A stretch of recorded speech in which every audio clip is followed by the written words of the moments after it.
So the paper that I will talk about is titled Quality Management Practices and Their Relationship to Organizational Performance. This was written by Anton, Sabella, Rami, Kashou, and Omar, Omran, and was published on the 12th of November 2014 by the International Journal of Operations and Production Management as the 34th volume and 12th issue. Now, this paper was based around the topic of total quality management, which the authors stated had been proven to be very successful in improving organizational performance in developed countries, such as the USA and Germany, for example. The authors, however, identified a lack of research to propose that the same relationship could be applied to developing countries. So after discovering that the Palestinian Ministry of Health had been attempting to move away from traditional to modern quality improvement methods in their healthcare sector, these researchers sought to conduct a study into hospitals partnered with the ministry in order to consider the relationship from a new perspective and also hopefully provide recommendations for improving organizational performance in hospitals. Now, they aimed to achieve this by answering two research questions which considered, firstly, the extent to which elements of total quality management had been implemented in these hospitals, and secondly, whether these elements were improving organizational performance in the hospitals. And the theoretical framework that they used to assess the quality in the hospitals was the Malcolm Baldrige National Quality Awards criteria.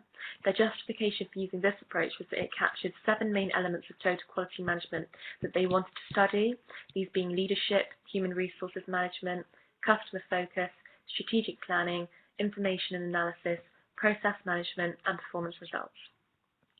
So in order to achieve their aims, they conducted a self-report methodology by distributing 550 surveys using a convenience random sample of employees in 49 Western Palestinian hospitals, using hospital size to determine the allocation of the surveys.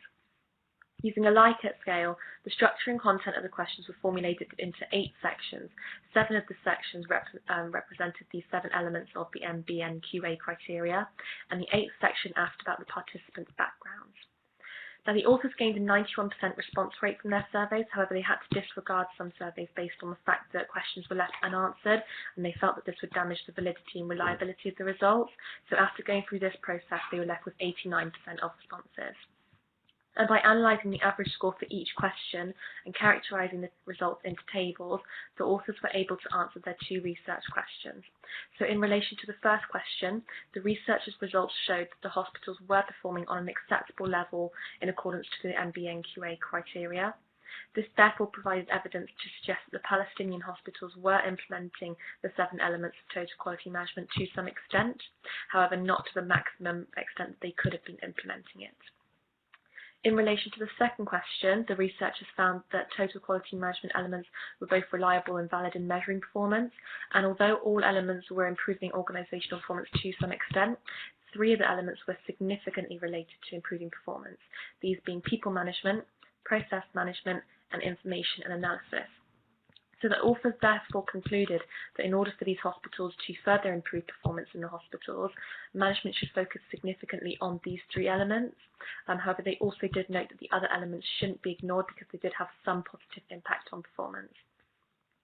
Now, this study has academic applications because it does provide us with a deeper understanding of total quality management by showing that it can be beneficial in developing countries as well as developed countries.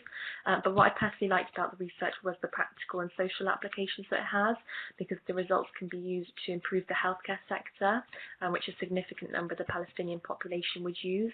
So obviously this would have a beneficial impact on society and hopefully improve quality of life. Now, in terms of limitations, the authors did note the fact that they did not have access to the Gaza Strip, so the results can't be generalised to this population, and also the methodology was quantitative rather than qualitative, so it does lack depth.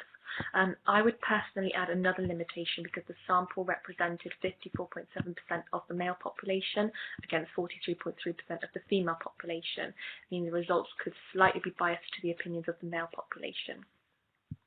In terms of future research, the authors did propose research into the Gaza Strip. I would agree with this, however, I would also consider research into other developing countries so that these other countries can benefit from the recommendations as well. Thank you very much for listening, and I hope you found this summary informative.